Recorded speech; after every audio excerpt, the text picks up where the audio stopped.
Waalaikumsalam warahmatullahi wabarakatuh. Bapak, Ibu, para sahabat Purna Bakti yang saya hormati di seluruh Indonesia, izinkan saya mengajak Bapak dan Ibu berhenti sejenak dan memberi ruang bagi hati untuk tenang. Jangan buru-buru berpindah, jangan terburu-buru mengambil kesimpulan dari potongan kabar yang berseliweran setiap hari. Saya paham betul, di masa seperti sekarang handphone seolah tidak pernah beristirahat. Pesan masuk datang tanpa jeda, grup keluarga ramai, grup alumni aktif, grup lingkungan hidup lagi, belum lagi video-video singkat yang judulnya dibuat mengejutkan. Ada yang bilang rapel pensiun segera cair, ada yang mengaku mendapat bocoran dari orang dalam, ada yang memperingatkan supaya waspada karena banyak penipuan. Semua terdengar meyakinkan, semua seolah penting, dan semuanya membuat hati mudah ikut berdebar. Dalam situasi seperti itu, sangat manusiawi bila pikiran kita langsung bergerak kemana-mana, membayangkan kemungkinan terbaik sekaligus mencemaskan kemungkinan terburuk.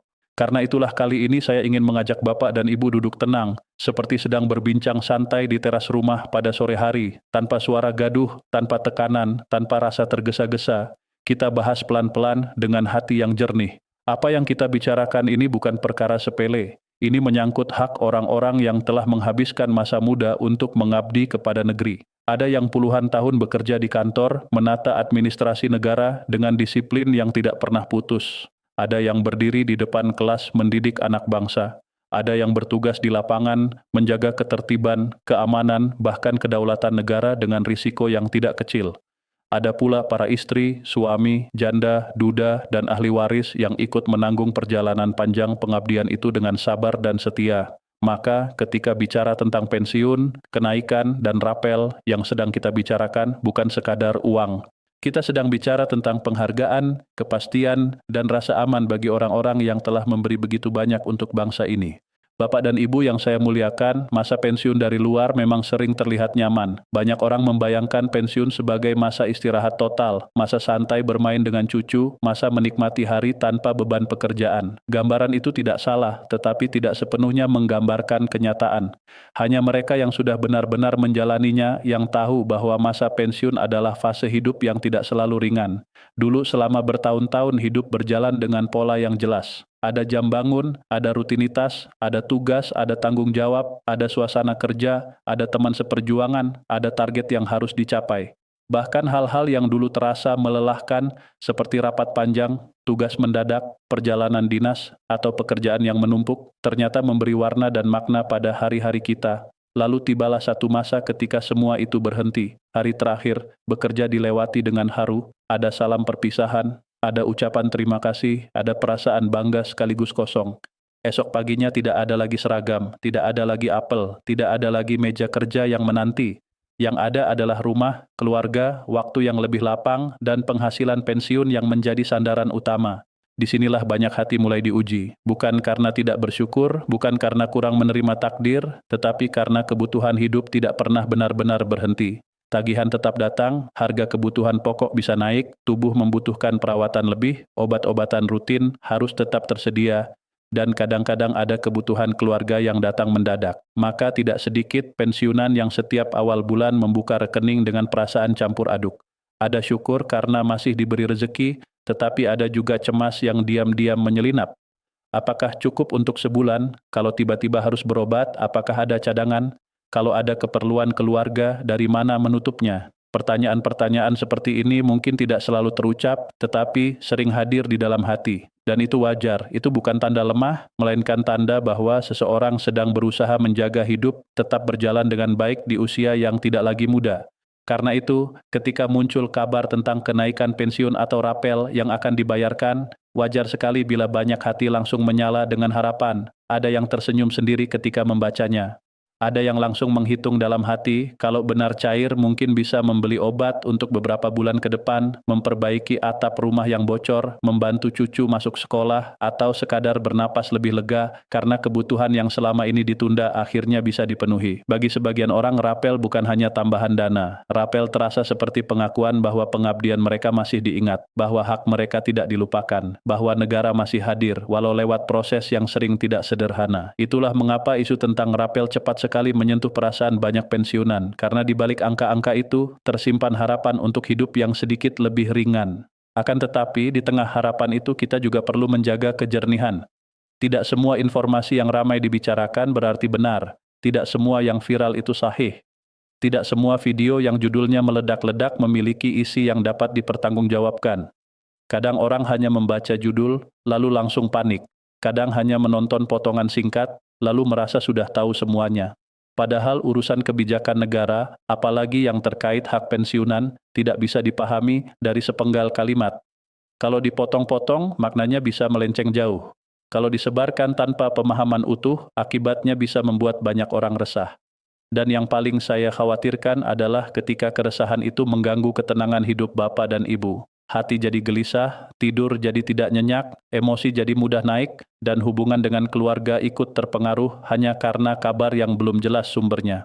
Sayang sekali kalau masa yang seharusnya lebih tenang justru dipenuhi kegaduhan yang tidak perlu. Bapak dan Ibu, penting untuk kita pegang satu hal dengan kuat, yaitu bahwa rapel adalah hak, bukan hadiah. Rapel bukan bantuan sosial, bukan bonus sukarela, bukan kemurahan hati pihak tertentu.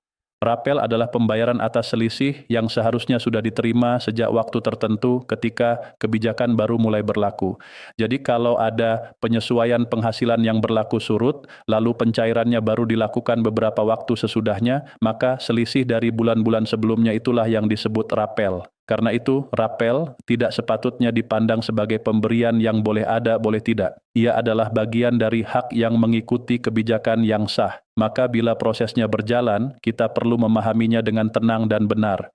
Namun kita juga perlu memahami bahwa negara bekerja dengan aturan. Kebijakan penyesuaian pensiun tidak bisa berjalan hanya karena ada kabar burung atau desakan dari isu yang ramai. Semua harus melalui dasar hukum, penganggaran, penetapan teknis, penyesuaian sistem, dan proses administrasi yang cukup panjang. Inilah yang seringkali tidak terlihat oleh masyarakat. Banyak orang membayangkan begitu diumumkan ada kenaikan, maka besok seluruh rekening di Indonesia akan langsung menerima dana yang sama dalam waktu yang sama. Padahal kenyataannya jauh lebih rumit. Ada regulasi yang harus ditekan, ada lembaga pengelola yang harus menyesuaikan sistem pembayaran, ada data jutaan penerima yang harus diverifikasi, ada bank penyalur yang harus sinkron, dan ada pengawasan agar dana negara masuk ke pihak yang tepat. Negara tidak sedang mengurus 1-2 orang, tetapi jutaan penerima di wilayah yang sangat luas dengan kondisi administrasi yang berbeda-beda. Itulah sebabnya Bapak dan Ibu tidak perlu langsung curiga bila pencairan belum terjadi secara bersamaan. Perbedaan waktu pencairan bukan otomatis berarti ada ketidakadilan. Seringkali itu berkaitan dengan tahapan teknis. Setiap data harus cocok, setiap rekening harus valid, setiap status penerima harus benar. Bayangkan bila dana negara dikirim ke rekening yang sudah tidak aktif, atau masuk kepada pihak yang sebenarnya sudah tidak berhak, atau tersangkut karena perbedaan nama antara data lembaga dan data bank. Semua itu bisa menjadi masalah besar. Maka sebelum dana dilepas, ada proses verifikasi dan validasi yang harus dilakukan. Mungkin terasa lambat, mungkin membuat kita menunggu, tetapi di balik itu ada tujuan penting, yaitu melindungi hak penerima agar tidak salah sasaran dan tidak menimbulkan masalah di kemudian hari. Sering ada pertanyaan, mengapa data harus dicek lagi, padahal setiap bulan dana pensiun rutin masuk? Jawabannya sederhana. Pembayaran rutin itu ibarat jalan yang sudah dikenal sistem. Selama tidak ada perubahan, ia berjalan seperti biasa. Tetapi saat ada penyesuaian nominal, apalagi jika ada rapel yang nilainya bisa cukup besar, sistem perlu memastikan kembali bahwa semua unsur data masih sesuai. Apakah rekening masih aktif? Apakah nama yang tercatat sama persis? Apakah penerima masih hidup? Apakah ada perubahan status keluarga atau ahli waris yang belum diperbarui? Apakah identitas di dokumen kependudukan sinkron dengan data pensiun? Bagi manusia, perbedaan satu huruf atau satu gelar mungkin dianggap sepele. Tetapi bagi sistem, hal seperti itu bisa membuat proses tertahan. Dan ketika sistem menahan, bukan berarti hak hilang. Itu artinya ada bagian administrasi yang harus dibereskan lebih dahulu. Nah, kalimat ini penting sekali untuk diingat. Tertahan bukan berarti dihapus. Tertunda bukan berarti dibatalkan. Belum masuk bukan berarti hilang. Banyak orang langsung panik ketika mendengar kata ditahan atau belum cair. Padahal seringkali masalahnya hanya menunggu klarifikasi atau penyesuaian data. Ibarat paket yang belum bisa dikirim karena alamat kurang lengkap, barangnya bukan lenyap, ia hanya menunggu alamat diperjelas. Begitu data sudah cocok, proses bisa lanjut. Jadi jangan biarkan pikiran kita diseret ke kesimpulan yang paling buruk sebelum tahu duduk persoalannya. Di titik ini, kewaspadaan juga sangat penting, karena saat masyarakat sedang menunggu haknya, selalu ada celah yang dimanfaatkan penipu. Mereka bisa mengaku petugas, mengirim pesan seolah resmi, menelepon dengan nada meyakinkan, lalu meminta biaya administrasi, nomor kartu, PIN ATM, atau kode OTP. Saya ingin menegaskan dengan sangat jelas, prosedur resmi tidak meminta Bapak dan Ibu mentransfer uang agar rapel dipercepat. Prosedur resmi tidak meminta PIN atau OTP. Prosedur resmi tidak meminta data rahasia melalui telepon atau chat pribadi. Kalau ada yang melakukan itu, jangan ditanggapi. Itu bukan bantuan, itu jebakan. Tutup teleponnya, abaikan pesannya, dan bila perlu laporkan kepada keluarga atau pihak berwenang. Jangan sampai hak yang ditunggu justru menjadi pintu masuk bagi orang jahat untuk mengambil tabungan yang sudah ada. Bapak dan Ibu yang baik hati, disinilah peran keluarga menjadi sangat penting. Anak dan cucu bisa menjadi pendamping yang amat berharga, terutama dalam urusan administrasi yang sekarang banyak bersentuhan dengan teknologi. Bukan berarti Bapak dan Ibu tidak mampu, tetapi memang wajar kalau di usia sekarang tenaga dan kenyamanan untuk mengurus hal-hal teknis sudah berbeda. Maka bila ada anak atau cucu yang bisa dipercaya, mintalah bantuan untuk mengecek data dengan teliti. Periksa apakah nama di KTP, buku tabungan, kartu pensiun, dan dokumen lain ditulis sama. Pastikan rekening masih aktif dengan transaksi kecil bila perlu. Pastikan nomor telepon yang digunakan masih bisa diakses. Bila ada perubahan alamat, status keluarga, atau hal penting lainnya, tanyakan prosedur resminya kepada lembaga terkait. Bantuan seperti ini sangat berarti. Seringkali persoalan yang terlihat besar ternyata selesai ketika ada satu data yang dibenahi. Tetapi tentu saja, bantuan keluarga harus didasarkan pada amanah. Jangan semua urusan diserahkan begitu saja tanpa pengawasan. Tetaplah terbuka dan saling tahu. Jika ada dokumen yang dipinjam, catat. Jika ada proses ke bank atau kantor pengelola, usahakan didampingi orang yang benar-benar bisa dipercaya. Intinya, keluarga harus menjadi penguat, bukan justru membuat bingung. Dan bagi anak-anak serta cucu yang membantu orang tuanya, ingatlah bahwa itu bukan sekadar urusan administrasi, itu bentuk bakti. Orang tua yang dulu mengurus hidup kita kini membutuhkan pendampingan di beberapa hal. Membantu mereka menjaga haknya adalah bagian dari menghormati perjuangan mereka. Selain itu, kita juga perlu menjaga cara menyikapi informasi. Tidak setiap pesan perlu diteruskan. Tidak setiap video harus dipercaya. Tidak setiap kabar yang terdengar menyenangkan pasti benar. Ada baiknya setiap kali menerima informasi tentang rapel atau pencairan, kita berhenti sebentar dan bertanya, sumbernya dari mana, apakah jelas, apakah isinya utuh, apakah ada penjelasan resmi, atau hanya omongan yang dipoles agar terdengar meyakinkan. Kebiasaan sederhana ini sangat penting, sebab satu pesan yang disebar tanpa cek bisa membuat banyak orang ikut resah, dan di usia senja, ketenangan batin jauh lebih mahal daripada sensasi menjadi orang pertama yang membagikan kabar. Bapak dan Ibu, saya juga ingin mengajak kita melihat persoalan ini dengan sudut pandang yang lebih luas. Menunggu memang melelahkan, ketidakpastian memang menguras perasaan. Tapi jangan sampai seluruh kebahagiaan hidup kita digantungkan hanya pada satu kabar yang belum tiba. Rapel penting, hak itu penting, dan memperjuangkannya secara benar juga penting. Tetapi hidup kita tidak boleh berhenti hanya karena menunggu pencairan. Jangan sampai senyum cucu luput kita nikmati karena pikiran sibuk memeriksa saldo berkali-kali. Jangan sampai ibadah terganggu karena hati terus dipenuhi kecemasan. Jangan sampai kesehatan menurun karena stres memikirkan sesuatu yang sebenarnya sedang berjalan pada jalurnya. Kita tetap perlu waspada, tetap perlu memantau, tetapi tidak harus hidup dalam kepanikan. Masa purna bakti seharusnya menjadi masa yang lebih damai, lebih dekat dengan keluarga, lebih dekat dengan Tuhan, dan lebih dekat dengan diri sendiri. Bukan berarti bebas dari masalah, karena selama hidup tentu ujian selalu ada. Tetapi setidaknya kita bisa memilih bagaimana menyikapinya. Kita bisa memilih kepala yang dingin daripada pikiran yang mudah terpancing. Kita bisa memilih memeriksa informasi dengan tenang daripada terbawa arus kabar yang simpang siur. Kita bisa memilih menjaga kesehatan hati daripada membiarkan rasa was-was memakan tenaga setiap hari. Dan kita bisa memilih percaya bahwa hak yang sah tidak hilang hanya karena prosesnya belum selesai hari ini.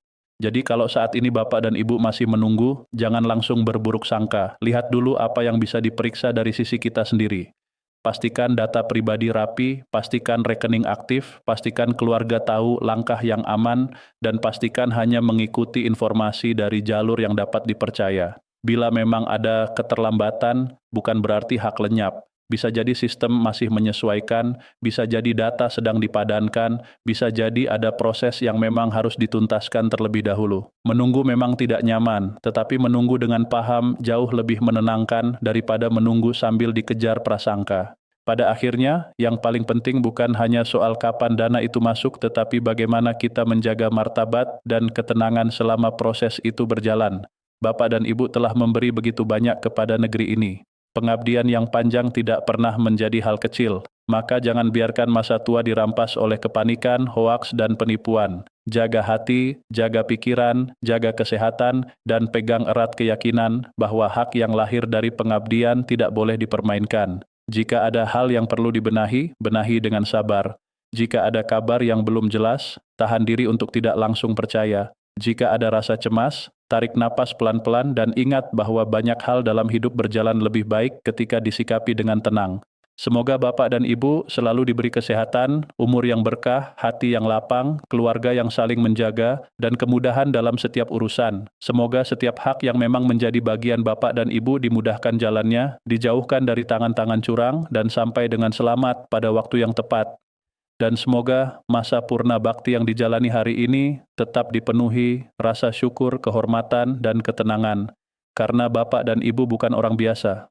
Bapak dan Ibu adalah orang-orang yang telah menanam pengabdian puluhan tahun lamanya, dan pengabdian sebesar itu pantas dihormati dengan hati yang tulus dan perlakuan yang adil.